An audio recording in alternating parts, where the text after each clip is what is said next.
boa tarde aos ouvintes aqui da Rádio 92 FM. Estamos mais uma vez aqui no ar com o programa OneCast, é um programa do curso One Pré-Vestibular. Está aí nessa reta agora final aí para o Enem e para o EMA, e a gente está aqui para fazer um apoio a todos os jovens de São Luís que vão concorrer a uma vaga aí. E o programa de hoje ele é especial porque nós trouxemos hoje aqui a professora Geise Marques, que é a nossa querida, lindíssima, nossa diva. Tá aí, Geise Marques. Dá um salve pra galera, Geise. Olá, galera, tudo bom? Boa tarde, é um prazer estar aqui junto com meu grande amigo, parceiro, Henrique Paiva, para falar um pouco aí para vocês desse vestibular, né, que é tão esperado, que é o Enem. Boa. E aí, olha só, para você que ficar até o fim, bom, já quero pedir que você não saia, porque GG vai dar aí, ó, 4 temas hoje. GG vai dar 4 temas e ela sempre acerta. Todos os anos ela sempre tá lá gabaritando lá no Enem. E hoje ela já vai dar 4 temas. Ela também vai comentar a cartilha que o MEC lançou aí essa semana. É a cartilha do participante, né? Sobre redação. E segunda-feira também nós vamos ter um circuito. Segunda-feira não tem aula porque é dia dos professores. E ela também vai fazer o circuito 4x4, que são 4 temas em 4 horas, para que o aluno possa fazer ali a sua redação. É tipo um simulado, né? Né, GG? Explica melhor como é que é o circuito 4x4. Sim, isso vai funcionar da seguinte forma. Nós vamos propor 4 temáticas. Esses temas, eles são temas que nós estamos apostando aí para o Enem de 2025. E o aluno ele vai ter que fazer 4 textos, 4 dissertações argumentativas em 4 horas, né? E nós vamos premiar aí a redação que vai mais se destacar. É isso, Henrique? A gente vai premiar aí com um super... Posso falar o prêmio? Pode falar, pode falar. Vamos premiar com um Pix de R$500. Yeah. Super prêmio para quem se destacar aí nesse dia, né? Então, assim... E é um pré-treino, né? A galera, ela vai treinar, vai ali se deparar com uma temática possível para o Enem. Então, assim, é um desafio. Você tem que se desafiar também nessa reta final. E uma forma também de controlar o tempo, né? A redação, ela requer muito tempo de concentração, de interpretação do tema. E o aluno, ele tem que estar preparado para isso. Ele tem, até porque... nesse dia ele vai se deparar com 90 questões e mais a redação. E um dos vilões dos alunos assim é a questão do tempo, né? É muito importante, é um treino, vai ser bem legal. Show de bola, GG. Então bora nessa, bora começar aqui, porque já a Geise vai ter que sair, já a Geise vai lá pro curso One, porque vai ter aulão com ela. E depois que Geise encerrar a aula dela, onde ela vai dar mais 4 temas, que ela está sugerindo também, o que a gente vai fazer? Aí vai entrar o aulão do Tigres, eu também vou sair correndo daqui, que tem aulão do Tigres já. Então, só para resumir, hoje GG vai sugerir 4 temas que ela entende que tem muita chance de cair no Enem. Segunda-feira vai ter o circuito 4x4, que é um simulado com 4 temas de redação. Hoje, já, ela saindo daqui, ela vai também dar um aulão onde ela sugere mais 4 temas. E até o Enem, a Geise vai estar aí, ó, só dando 4 temas por dia, todos os dias. Então é muito importante que você acompanhe a professora Geise Marques. É muito importante que você participe dessa agenda dela, tá bom? Já a gente vai passar ali o contato. Então você entra no Instagram do curso One, clica no link da bio, e aí você vai achar o contato comercial do Tete a Tete, tá bom? Que aí você também já faz ali sua matrícula para as turmas dela e participa. Entra no grupo do WhatsApp também, onde ela está sugerindo sempre os temas que ela entende ali que tem muita chance de cair. E é como eu disse, todos os anos Geise acerta o tema. Com certeza esse ano ela vai acertar de novo. É isso aí. Vamos começar, GG? Ou tu tem mais alguma coisa para falar antes da gente começar? Não, vamos começar, né? À medida que a gente vai falando aqui, vai discutindo os principais pontos desta prova. A prova de redação é uma prova que causa uma certa expectativa. A galera sempre tem expectativa do tema, o que a banca vai trazer, e esse será o nosso ponto inicial aqui na nossa discussão. Show de bola. Deixa eu ficar aqui mais pertinho de ti para eu aparecer também. Tá. GG, então bora lá. Bora então, vamos começar comentando assim desses teus 4 temas que tu quer sugerir hoje, Gigi, qual seria assim, um tema que você entende, um eixo temático que você entende que tem muita chance? E aí a gente vai, ao longo desses minutos que nos restam aí, trabalhar. Para você que vai fazer o Enem, antes de mais nada, é preciso entender que a banca, ela sempre trabalha com minorias sociais. E um ponto importante é você entender que sempre o Enem está em busca de um tema que causa uma certa invisibilidade social. E hoje nós nos deparamos com vários aspectos em relação a isso. E principalmente quando falamos dessas minorias. Então eu acredito muito na possibilidade de novamente ele vir na linha de trabalhar os desafios, 3 anos consecutivos, que essa palavra distratora está na temática. Então o último tema ele veio falando dos desafios para a valorização da herança africana no Brasil. Aí a gente vê que a preocupação de inclusão, de respeito, de direitos dessa minoria. E um assunto que o aluno ele tem que estar bem preparado, que tem chances fortes, viu, Henrique, de aparecer, é a inclusão de pessoas com deficiência na sociedade brasileira.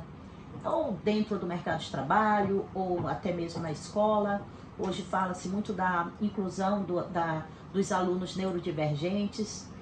Temos também muitos desafios, tanto por parte da nossa educação, quanto por parte da nossa da sociedade mesmo, de entender a necessidade de ter um olhar mais aprofundado. Show de bola. Certo? É muito importante o aluno ficar atento a esse assunto, porque é muito assim, tem chances fortes de aparecer.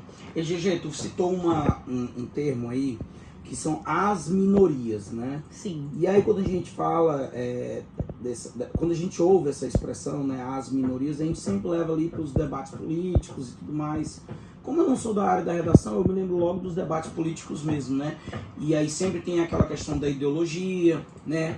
E aí sempre tem a questão do governo atual levar para aquilo que ele defende.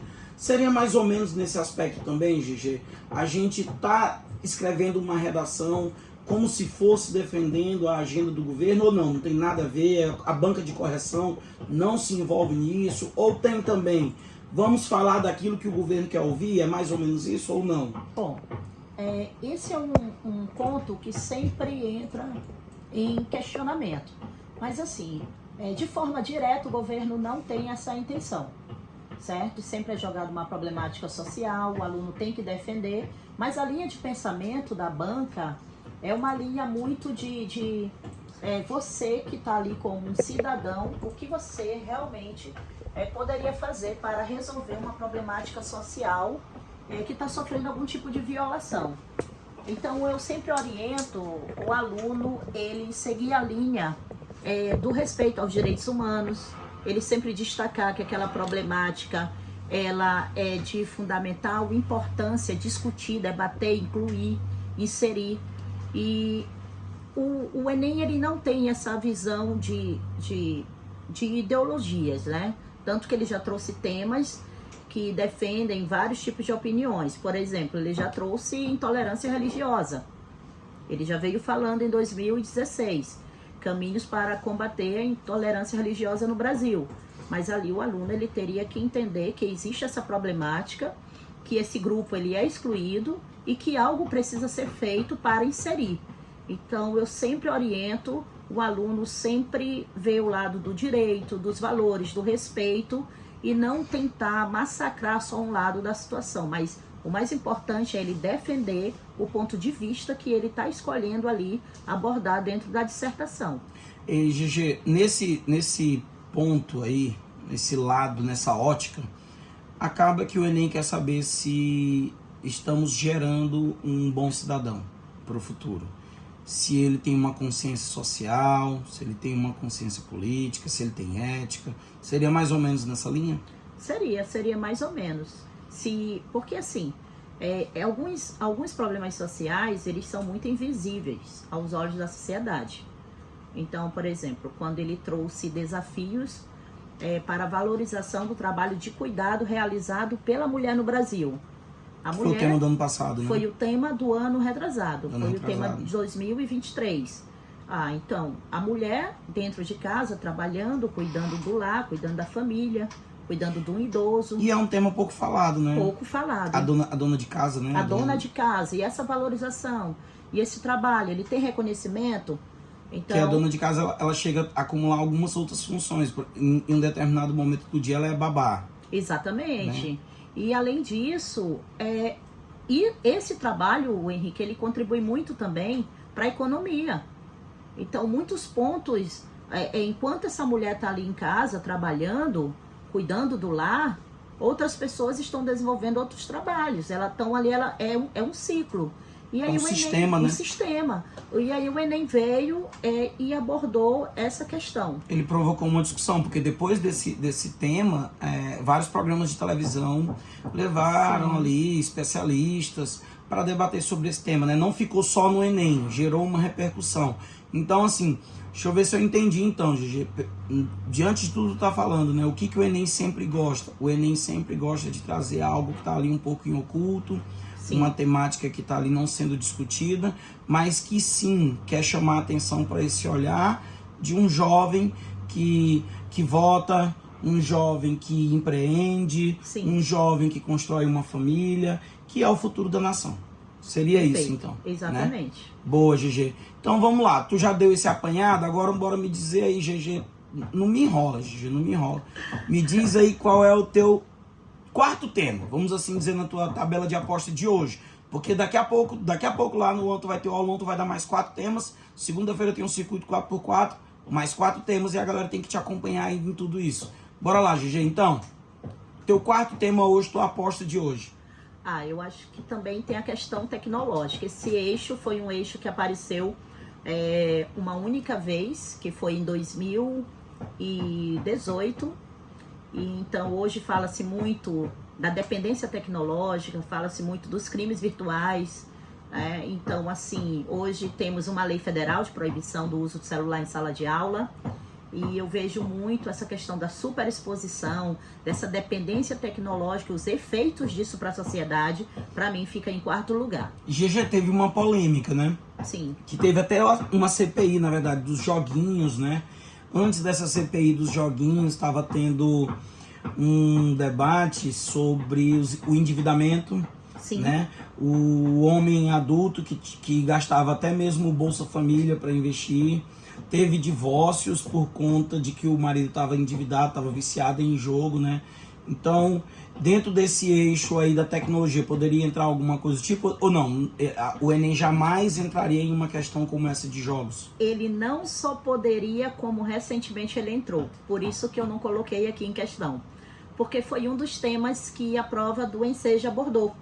Veio falando sobre isso. Por isso que eu já tirei da minha lista. Então, daí... Peraí.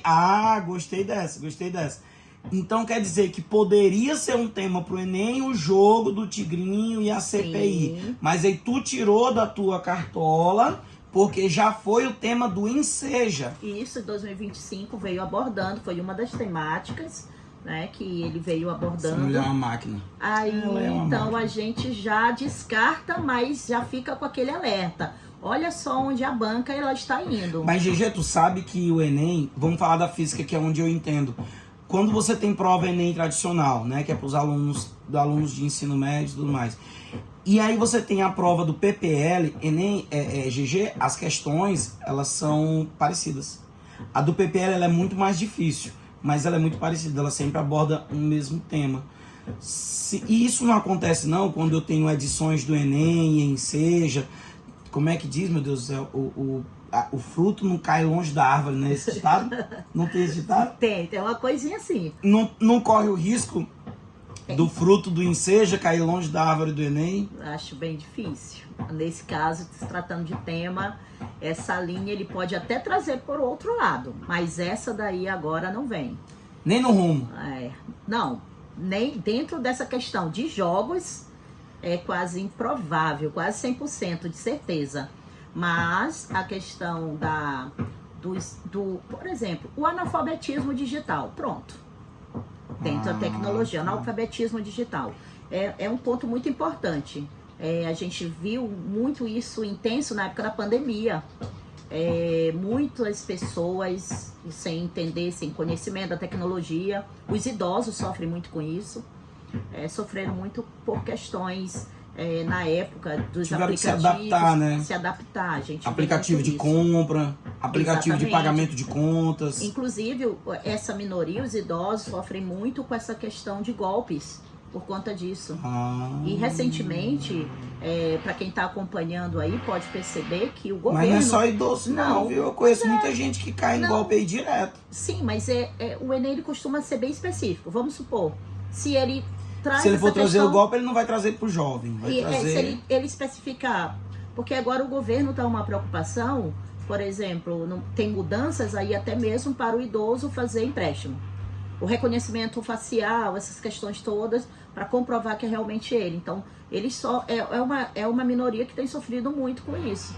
O governo tem feito ações para dificultar o empréstimo fraudado. Exatamente. Já é uma intenção voltada para o idoso. Isso, e o aluno que vai fazer o Enem, ele tem que ficar, por mais que o governo ele não interfira diretamente, mas é muito importante. Não, Gigi, vamos falar a verdade. Tu não pode dizer que o governo se interfere, mas eu posso dizer. Eu acho que interfere sim, Gigi. Tu acha que interfere? Eu acho que o Lula ou a Janja ou alguém lá, eu acho que eles dizem assim, porque Gigi, se o Enem for um fiasco, se vier um tema muito aleatório, um tema que venha ferir, alguma coisa assim, vai repercutir ruim no governo. Nós estamos em ano de véspera de eleição. Mas eles estão respaldados, não pode trazer nada que fere os direitos humanos. E o aluno também não pode ali estar na redação ferindo os direitos humanos. Então, assim, ele não... Quando eu falo não interfere diretamente, não é ele que escolhe o tema, mas olha só, nós já temos comprovações que muitos temas que aparecem no Enem são debates, são discussões que o governo levanta. Ao longo do ano. Isso e de anos anteriores também. Isso eu acredito. Porque às vezes o aluno, ele tem um olhar só para o ano do vestibular e esquece os anos anteriores. Do que teve ano passado. Exatamente. Quer ver um exemplo? Vou pegar logo o meu terceiro lugar. Cigarro eletrônico. Pode trazer. Pode trazer, tabagismo. Foi polêmico, problema de novo tabagismo. Exatamente. Problema de saúde pública, existe muita desinformação, influência midiática e gastos para a saúde, certo? E teve muitos casos, repercutiu. Muitos casos. O que o jovem pode citar? Vamos supor que se o tema for cigarro eletrônico, o que o jovem pode citar ali, né? A gente ouve muita galera falando, eu tenho que citar tal música, eu tenho que citar tal verso. Tem gente que já decorou os versos, as poesias, as letras de música. Nesse caso aí, GG, eu tenho que ter uma estatística, eu tenho que ter um dado. O que eu faço aí para enriquecer minha redação? Foi até bom falar nisso, porque a gente vai abrir para uma pauta que recentemente foi divulgada a cartilha de redação do Enem, né, de 2025. E uma das pautas mais polêmicas dessa cartilha é justamente o repertório de bolso. Muitos alunos decorando repertórios, jogando na redação, mas não dando produtividade para esse repertório. Já foi com um modelo ali ensaiado. E hoje estão sendo penalizados. E quando tu fala essa questão, por exemplo, do cigarro eletrônico, existem dados que mostram a relevância dessa problemática, os efeitos disso, o número de pessoas que estão morrendo, internações. Hoje a Organização Mundial da Saúde alerta que 200 mil pessoas chegam a morrer por ano vítimas de doenças ligadas ao tabagismo. E não é legalizado, portanto quem consome pirateado, né? E aí recentemente nós estamos tendo aí o caso do metanol, né, da bebida alcoólica, né? Sim, tá aí. Essa questão de falta de fiscalização. A produção e a venda de cigarro eletrônico no Brasil é proibido. Mas hoje a gente vê uma falha na fiscalização. Então já seria um forte argumento. Sim. Um outro ponto que a gente poderia trazer também é a desinformação sobre esse assunto. O cigarro eletrônico foi criado por um chinês com o objetivo de fazer as pessoas pararem de fumar. O que aconteceu? O efeito contrário. Os jovens começaram a fumar mais cedo. Começaram a fumar. certo? Jovem que nunca fumaria. Nunca fumaria, se sentiu atraído. O próprio Drauzio Varela, o médico Drauzio Varela, ele fala que o tabagismo é uma doença pediátrica. Sabe por que ele fala isso? Porque ele diz que dificilmente uma pessoa começa a fumar pela primeira vez com 20, 30, 40 anos. A pessoa ela começa a fumar cedo, aos 12 anos, 11 anos, e ela vem desenvolvendo isso. A indústria do tabaco, ela sempre teve esse objetivo de conquistar o público mais jovem. Ela não se interessa para quem já fuma. Ali ela já tem garantido quem vai consumir. Ah, entendi. Então, o cigarro eletrônico, ele vem num formato atrativo. Então, ele é colorido. Sim. Ele com saborzinho. Com sabor, sem o aroma é diferenciado.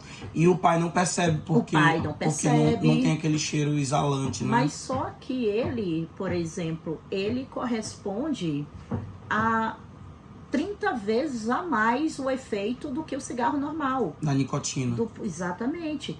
E por isso você tem visto muitos jovens infartando, com problemas, câncer. Porque a nicotina, ela ataca o coração. Exatamente. Então, por exemplo, eu vi... E a nicotina também, ela dá um efeito estimulante, tipo a taurina, tipo a cafeína. Sim. Então, logo, jovens também têm problemas de insônia mais na frente. Para chegar, eu tenho uma reportagem falando sobre isso, Henrique, que o cigarro normal... para a nicotina chegar ao sangue e causar esse efeito, dura em média 10 segundos. E o cigarro eletrônico o máximo 6. Então, entendi. Isso faz com que a pessoa ela fique mais viciada. É uma dependência maior. Sim. No estímulo que a nicotina traz, né? E essa falta de fiscalização tem sustentado muito essa problemática, a desinformação, a influência midiática. Então, esses são argumentos que o aluno ele tem que ficar atento. E quanto ao repertório, é muito importante ele dar produtividade a isso dentro do texto. O que eu quero dizer? Não é chegar e levar um repertório de forma aleatória e jogar e esquecer o tema. O tema ele não pode ser esquecido.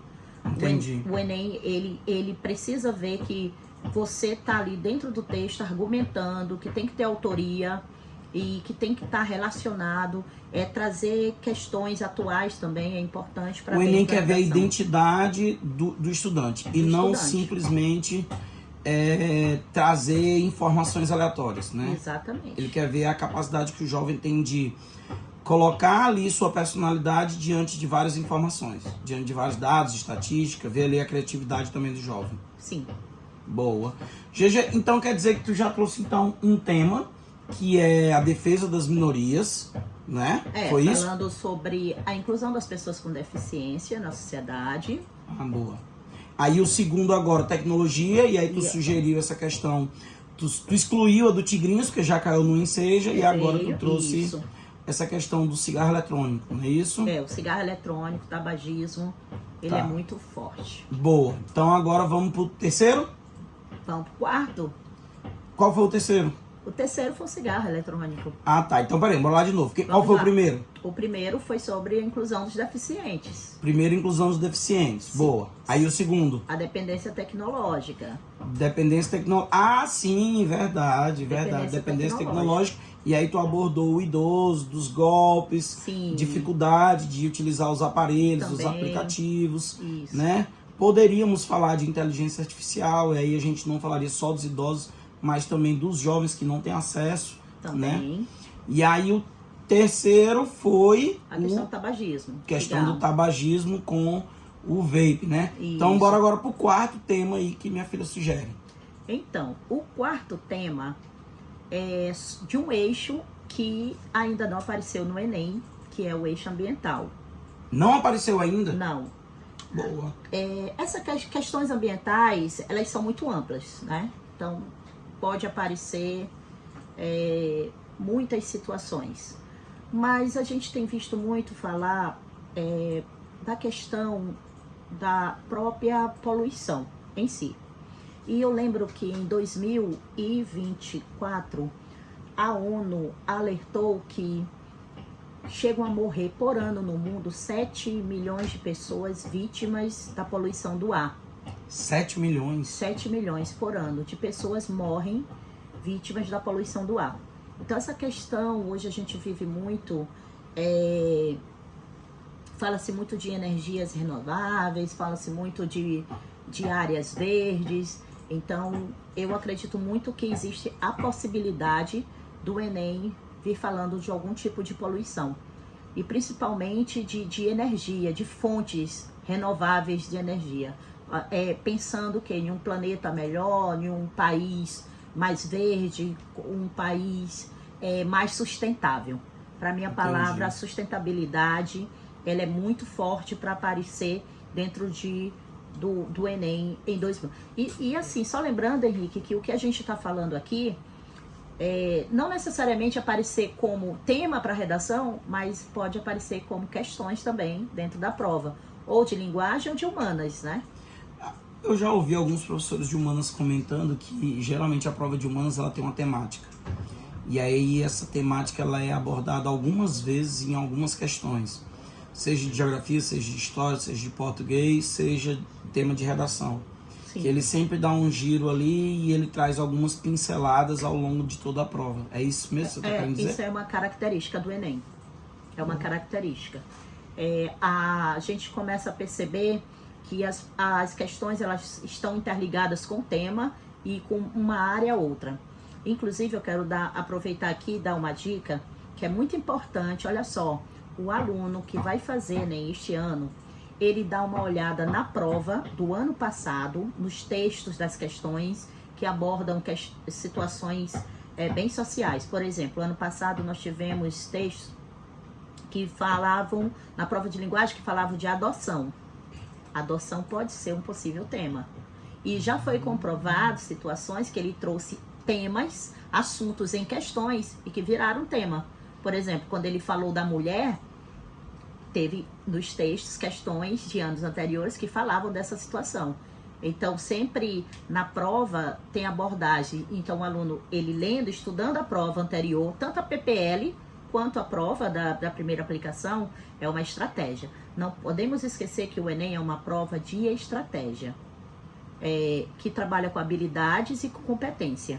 Não adianta você ter a competência, que é todo o teu conhecimento, mas você não tem habilidade. Você precisa saber fazer a prova, interpretar e montar suas estratégias. No caso da redação, por exemplo, eu sempre digo, quando o aluno, todo o texto do aluno, ele é direcionado por meio do argumento que ele vai escolher. Não adianta, nesse momento, querer falar sobre o que você não sabe. Ninguém escreve sobre o que não sabe. Isso é impossível. Redação... Fale só aquilo que você sabe. Exatamente. Então, como é que eu vou querer um exemplo? Se eu vou falar de uma negligência do governo sobre o tema e eu não sei abordar isso, eu não tenho que escolher esse caminho. Todo aluno que vai fazer... Não tenho nem dado nem opinião. Não tenho opinião. Como é que eu vou escrever? Se você pegar as redações nota 1000, né, que isso é um outro ponto que tem diminuído muito no Enem, nós tivemos somente 12 pessoas que tiraram nota 1000. Nós tivemos, graças a Deus, um maranhense agora que tirou 1000, que foi o Danilo Batista. Eu mesmo tive a oportunidade de conversar com o Danilo, e uma das frases dele, quando ele se referiu à redação, ele disse: professora, eu quando escolhi os meus argumentos, eu escolhi argumentos que eu me sentia confortáveis para falar. Então, esses argumentos me deixaram confiantes. Então, o aluno, às vezes, ele demora a fazer a redação porque ele quer escrever o que ele não sabe. Às vezes ele quer botar uma série, mas ele não sabe colocar. Às vezes ele quer trazer uma alusão histórica, mas não sabe. E o aluno, ele tem que entender que não são as áreas de conhecimento que mandam no texto, mas sim o argumento. Eu tenho que ser forte naquilo que eu sei. Entendi. E isso vai fazer toda a diferença. Então, se o aluno tem um argumento, aí ele traz esse argumento com clareza, com convicção. Exatamente. E ele defende bem o ponto de vista dele. Isso daí... Mantendo uma coesão, uma coerência, é o que a banca está esperando. Entendi. O André estava me mostrando aqui, quando tu falou da questão do vape, Sim. que tem um documentário no Netflix, que é o Big Vape, né? E aí tu falou agora, né? Se ele vai anunciar uma série... Isso é permitido, Gigi? Eu citar lá, olha, em tal série da Netflix? Sim, relacionado com o tema, pode citar. A gente tem vários exemplos de redações que o aluno cita séries. Olha, só para você ter uma ideia, nesse último Enem, nas redações que tiraram 1000, tivemos, acho que umas 4 ou 5 delas que aluno trouxe música. Veio contextualizando com música. Então, ele escreveu parte da música? Não, ele fala o nome da letra da música e relaciona o assunto abordado. E ali ele faz a analogia com o tema. Entendi. Ele ouviu a música, ele interpretou a música ali, ele tirou a conclusão do trecho e aí na redação ele cita. Exatamente. Né? Isso é o que se chama de repertório? Isso é um repertório. Ah, tá. E aquela questão também, GG, que a pessoa tem que ter ali na carta da manga alguns pronomes, algumas... Conectivos. Os elementos coesivos. O aluno, ele precisa ter esse momento de saber a sua microestrutura, quais conectivos ele vai utilizar.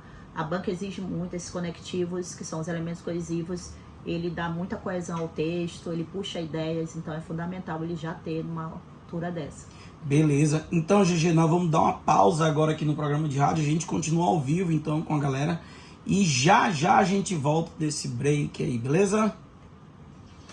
Sim, GG. Então, tu tava falando a gente continua ao vivo aqui. Então, GG, tu tava falando sobre os elementos coesivos e tudo mais. Eu me lembro que na minha época tinha os pronomes que não podiam começar, tinha os pronomes que tinham que ficar no meio, né?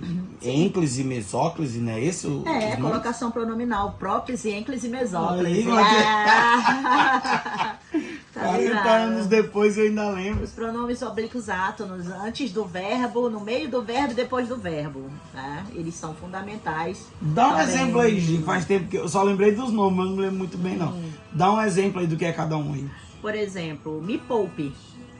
Me poupe, né? Isso, de acordo com a norma culta, me poupe não tá de forma adequada. Por quê? Porque nós tinha que ser poupe-me. Isso, nós não começamos frases com pronomes oblíquos átonos, né? Então é poupe. É a mesma coisa de dizer te amo. Amo-te, né? Agora eu posso dizer eu te amo. Né? Eu te amo, sim. Amar-te-ei por toda a vida. Uma mesóclise também você pode dizer. Isso tudo vira até questão de prova, porque a prova de linguagem ela é muito trabalhada na questão da norma culta, a variedade linguística. Então, sempre, todo ano, tem questões que são específicas disso, né?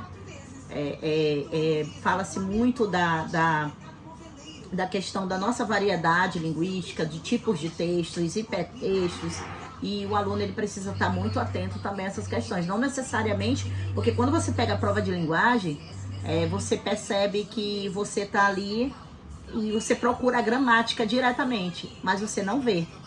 Entendi. Mas por detrás tem todo um contexto que essa gramática ela tem que ser aplicada. O Enem coloca uma maquiada.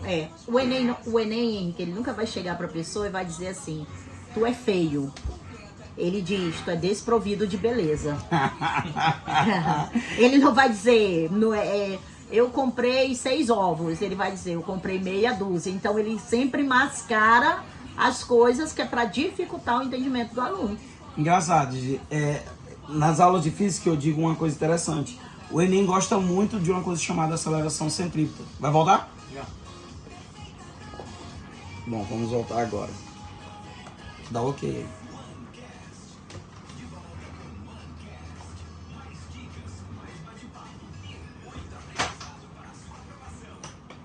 De volta aqui agora no programa OneCast aqui na Rádio 92 FM. Graças a Deus com a nossa diva, musa, embaixadora do curso One, Geise. E a gente estava discutindo aqui agora nesse break que o Enem ele nunca chama ninguém de feio, ele chama de desprovido de beleza. Exatamente. Ele mascara as coisas, ele não deixa tudo de forma muito clara para o aluno. Ele trabalha muito com essa questão de interpretação. Boa. Em física, gente, tem umas coisas interessantes. O Enem gosta de trazer aceleração centrípeta, aceleração tangencial e tudo mais. E é uma coisa interessante porque a aceleração tangencial é aquela aceleração que todo mundo trabalha a vida inteira, só que não é falada em sala de aula, que aquela é a aceleração tangencial. Quando você estuda lá movimento uniformemente variado, que tem aquela forma que a galera chama de voate, vou voar de asa delta, sorvetão, todos ali tem uma aceleração, mas o professor não fala que aquela aceleração é a tangencial. E o Enem gosta de cobrar aceleração tangencial, sem ninguém saber, né? Poucas pessoas Sim. sabem. E quando ela cobra a aceleração que todo mundo conhece, que é a aceleração centrípeta, ele não coloca o nome aceleração centrípeta lá na questão. Então já caiu a aceleração normal, a aceleração radial, ou ele simplesmente não disse que era aceleração centrípeta sendo lá. Então o cara, se ele não tem um acompanhamento, uma mentoria de física, ele jura que a aceleração centrípeta nunca caiu, sendo que já caiu várias vezes. Sim. É engraçado. Aí tu vem me dizer então que ênclise, mesóclise e qual é a outra? Paróclise? Próclise. Isso cai nas questões de interpretação ali, sem o aluno saber que é gramática pura e aplicada. Ele dá um jeito ali de maquiar, a pessoa jura que é então interpretação, mas na verdade é aquela velha e boa gramática da minha época. Exatamente. Hoje a gente percebe muito a prova mais contextualizada, uma prova de mais interpretação. Hoje o aluno ele tem que entender que existem questões que estão ali com vários distratores, ele precisa identificar. O Enem trabalha com distratores. Sim. Eu tenho certeza que na prova de física tem um distrator de uma questão. A própria prova de redação tem um distrator, que é uma palavra que dentro de um assunto ele destaca. Então, é justamente para que o aluno ele perceba que ele tem um direcionamento ali que ele tem que seguir. Henrique, eu costumo dizer para os alunos o seguinte, que o Enem, ele é um vestibular que ele amarra o aluno, ele prende o aluno a determinada situação. Então, vamos lá. Quando ele te dá um tema de redação, ele já sabe os argumentos que ele quer para o aluno trazer ali. Ele tem uma linha de pensamento que tem que seguir. Isso a gente falando de Enem. Quando o aluno pega Isso vem lá de cima. Isso vem lá do MEC. É um padrão. É um padrão. E é passado para os corretores. Sim, é passado para os corretores. Entendi. Então, assim, quando você pega um vestibular mais tradicional, como, por exemplo, uma FUVEST, a própria UEMA, trabalham com temas mais reflexivos. O aluno interpreta o tema, decide o que fala e defende. Ele tem que defender. Mas o Enem não, ele já tem uma linha de pensamento que o aluno tem ali que seguir e defender. Isso é muito importante, ele entender a visão de um tema reflexivo e um tema problema. O Enem trabalha com tema problema, com uma problemática social. Nós estamos aqui hoje, dia 11 de outubro de 2025. A prova, dia 9 de novembro. O que a gente sabe dessa prova, da prova de redação? É um problema social. Isso é fato. Por quê? Porque o Enem pede uma proposta de intervenção. Ele te dá um problema, tu te posiciona, defende teu posicionamento e resolve. Porque você tem que resolver. Os outros vestibulares tradicionais que não trabalham com essa linha, eles não pedem essa proposta. Por exemplo, só puxando aqui... Eles pedem a opinião. Exatamente, uma reflexão. Fale sobre isso. A UEMA, por exemplo, ela já vê um tema, o que é ser livre em pleno século XXI. Esse foi um tema da UEMA. Eu tenho que dizer o que eu penso, né? E defender aquilo. E é muito amplo, eu posso falar de liberdade em 500 aspectos. Exatamente, aí que entra a estratégia de você direcionar para você fazer sua defesa. Sim. Então, quando ele jogou o tema da valorização da herança africana, ali ele já sabia a linha de pensamento que o aluno teria que seguir. Tanto que ele alerta essas linhas de pensamento também nos textos motivadores, mostrando, ele sempre traz nos textos motivadores o conceito do que se trata, ele traz ali a relevância do problema, ele joga um dado para mostrar sempre que aquele problema não é só de agora, por isso. Então ele tem sempre essa... E nessa linha de pensamento que tu está contando agora, o que seria o fugir do tema? A fuga ao tema é quando o aluno ele direciona todo o seu pensamento para algo que não está sendo pedido ali. Que é baseado nisso que tu me falou agora, né? O Enem, quando cria o tema, ele já tem ali um escopo do que o jovem tem que falar. Isso. Né? Pelo menos ele tem uma pretensão, ele tem um objetivo. Fugir do tema é realmente errar esse gol, esse espaço em que o Enem construiu, o INEP, MEC construiu ali para o Enem, para o jovem abordar dentro do tema, ou não? Fugir do tema não é isso, Henrique. Fugir do tema é falar o contrário. Ou fugir do tema é ferir alguma coisa da ética. Fugir do tema é falar algo contrário àquilo que ele está pedindo. Entendi. Agora, tangenciamento do tema é quando o aluno, ele aproxima do que ele quer, mas ele foca só em uma parte do tema, do recorte temático. Ainda tem um tangenciamento. Tem fuga e tem tangenciamento. Exatamente. A fuga é 0. A fuga, automaticamente o aluno tira 0. Tangenciamento. Tangenciamento, a nota cai, né? Mas não fica 0. Não fica com 0. É como entendi. se fosse assim. Vamos lá. Desafios para a valorização da herança africana no Brasil. Ele falasse da herança africana, mas não destacasse ali os desafios e nem relacionasse a Brasil. Ele focasse só em um ponto e esquecesse de abordar o restante do tema. Por isso que é muito importante... Esse é o tangenciamento. Esse é o tangenciamento. Entendi. Tangenciar na matemática, né, é tocar em um ponto. Na verdade, tangente significa tocante. Sim. Né? Tanto é que lá na Bíblia você vê, né, traz o tangedor, que é o tocador de flauta, não, tocador de violão, de harpa, né? E no próprio Agreste, né, traz o tangedor, que é tocar o boi, né? Então, nesse sentido aí, tô falando tangenciar o tema, é tocar em um ponto, mas não no todo. Sim. Secante é quando toca em 2 pontos, fura, né? Aí eu tenho uma interseção.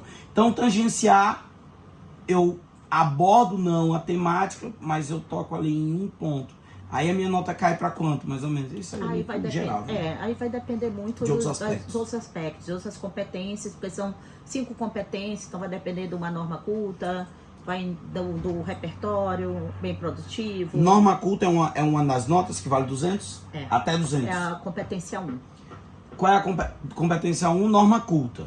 É a minha capacidade de escrever direito, de fazer a separação silábica, acentuação. Pontuação. Ah, tá, beleza. Isso aí ainda se estuda aí. Sim. É preciso, é necessário. Tá bom, então. Esse é o 1. Qual é o 2, GG? Interpretação do tema. GG, me perdoa, eu tenho que fazer papel do burro aqui mesmo, tá? Porque eu não sei o que tem aqui por trás, né? Então eu tenho que te encher de perguntas mesmo, porque a gente tem que esclarecer a dúvida da galera. Então, deixa eu fazer o papel de burro aqui um pouquinho mais. Isso até com cena, biologia e química, eu sei da pergunta, eu sei das coisas, eu faço papel de burro mesmo, porque eu quero dar contexto, eu quero dar informação, eu quero que a gente fale mesmo. Então, a competência 1, norma culta, né? A competência 2 é a interpretação do tema, trazer um repertório sociocultural e colocar tudo isso dentro dos limites estruturais do texto, que são limites de 7 a 30 linhas, que é o mínimo são 7 linhas, e colocar isso dentro desse contexto todo. Entendi. A competência 3 trabalha com projeto de texto, argumentação, é muito importante, a parte da defesa do ponto de vista. Competência 4 trabalha coerência e coesão, bom uso dos elementos coesivos, os parágrafos estarem todos interligados, e a competência 5, proposta de intervenção. Pra mim aí o 2, o 3 e o 4 é a mesma coisa. Mas não é não. Estão interligados, mas não são a mesma coisa. O 1 e o 5 pra mim tudo bem, são bem diferentes. O 2, o 3 e o 4. Mas tudo bem, eu sou da física. Pro jovem, GG, ele consegue identificar bem no momento da redação dele. Porque assim, o jovem tem que ser estratégico, né? Se ele sabe que é 200 aqui, não adianta ele querer caprichar aqui achando que vai valer 600. É 200. Sim. Então assim, o jovem tem que ser estratégico. Ele sabe que ele tem que ter 200 aqui, 200, 200, 200, 200, 190, 190, 190 para ter 960. Ou então 200, 200 para ter 1000, né? Então assim, se ele achar que só ser muito bom em norma culta ele vai conseguir uma nota boa, não, porque ele tira no máximo 200. Aí quando eu fiz essa provocação, para mim ficou muito claro o 1, que é a coesão, o que é a norma culta, e o 2, que é a proposta de intervenção. O 5, né? Sim. Proposta de intervenção. Mas o 2, o 3 e o 4, para mim não ficou muito claro. Agora eu te pergunto, eu não sou da área, então para mim não faz sentido nenhum. Tu é professora, tu identifica muito bem. O jovem, ele tem isso daqui claro, a nota 2, a nota 3, é nota? Não, não é? Competência. Competência 2, competência 3, competência 4. Quando ele está fazendo a redação dele, ele tem essa consciência ou não? Ele acha que escrever é só uma arte de chegar e falar bonito ou não? O aluno, hoje, depois de quantos anos de Enem? O Enem foi criado em 88, 27 anos. Então, 98. 90, eu falei quanto? 88. Eu tô entregando minha idade. 98. E eu sou mais velho que 88. GG, de lá pra cá, o jovem quando vai fazer a redação, ele sabe que ele tem que se garantir no 2, no 3 e no 4. Que ele tem que fazer a casinha dele ali, construidinho de 5 andares. Quando ele é orientado, sim. Ele precisa ter essa orientação. Ele precisa ter um professor que mostre os caminhos para ele, que direcione, que explique cada competência e cada nível dessa competência, né? Porque quando a gente pega a competência 1, ela vale de 0 a 200. Mas só que dentro dela tem os níveis. Ele pode tirar 0, 40, 80, 120, 160 ou 200. Cada nível de desse, 40 em 40. cada nível desse vai mostrando um nível de escrita. Entendi. Então ele é orientado e ele acaba tendo a noção de quanto ele tira. Por exemplo, um aluno que ele tira 160 na competência 1. Lá, se você for ver, ele vai dizer, o Enem vai dizer para você, apresentou um bom uso da norma culta. Um bom uso, apresentando pequenos desvios gramaticais. Mas, GG, mas peraí. Tu me disse assim, que lá dentro tem uns níveis. Eu achei legal isso daí, porque aí a correção não fica muito subjetiva. Mas, ao mesmo tempo, não tem que ter 2 corretores? São E 2 aí, corretores. um terceiro, quando tem uma discrepância muito grande, aí tem um terceiro. Então, como é que pode um corretor dar 980 e um dar 700? Se tem esses níveis aí que tu tá me contando, essas margens dentro de cada competência. É porque entra a subjetividade. Ela conta para essa discrepância. Então, ele pode ali ter uma quebra também. Às vezes, ele percebe que o texto, ele tá excelente, mas ele vê um ponto que não está agradando. Por isso que quando eu estou corrigindo o texto, eu digo, você não escreve para você. Você escreve para o corretor. Você tem que agradar o corretor. Se você quiser escrever para você, compra um blog, né? Pois é. Eu já tive, só contar rapidinho. Um diário.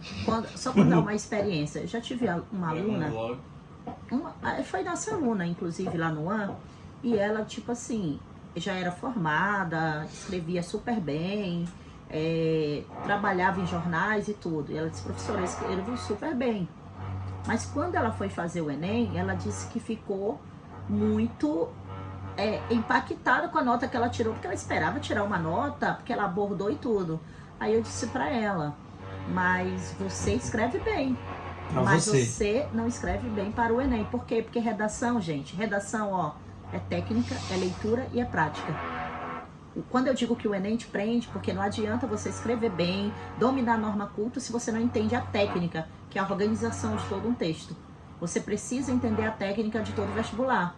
O aluno que ele tira 900 no Enem, não significa que ele vai tirar um 9,5 na UEMA. Entendi. Cada vestibular tem sua cara. Tem sua cara, tem sua característica e tem sua forma de agradar. Então eu tenho na UEMA uma banca super tradicional, que se eu for chegar lá e trazer série, música, não vai agradar essa banca. Mas é uma banca que gosta de literatura, de uma filosofia, de uma reflexão.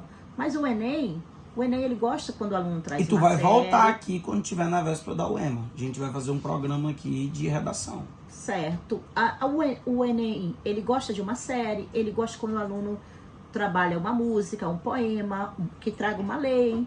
Então, assim, tu fala assim, o Enem, toda vez que tu fala assim, o Enem gosta, eu fico imaginando que existe uma pessoa lá em Brasília, chamada Enem, e é ele que escolhe tudo, uma hora dessa ele tá lá trabalhando. Mas é tipo assim... ele tem características próprias. Tem características próprias, e depois que esse vestibular acontece... E já tem 27 anos de idade. E depois que o tema é divulgado, que começa o processo de correção, ele chama a tropa que vai corrigir e diz, eu quero assim. Entendeu? Então é ele que quer e o aluno tem que seguir. E GG, meu amor, a gente vai ter que te encerrar agora, porque tu já vai entrar em sala de aula. Já vou entrar em sala. Se despede da galera aí, GG, vai lá. É isso aí, galera. Foi muito bom estar aqui com vocês, passando essas dicas. Eu espero que tenham gostado, né? Muito. O Enem está se aproximando e é muito importante você, nesse momento, rever os seus textos, estudar os principais temáticas abordadas, problemas sociais no Brasil.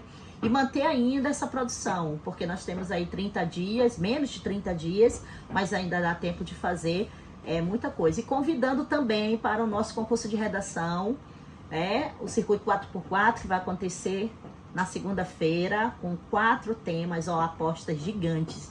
Não, quando quem for participar e ver, vai dizer, nossa, isso aqui realmente pode cair. Então, estou esperando vocês. E daqui a pouquinho, aula também com os tigres da natureza, tá? Beijão, galera. Show, valeu, GG. Um beijo. Beijo, meu amor. Vai lá e arrasa.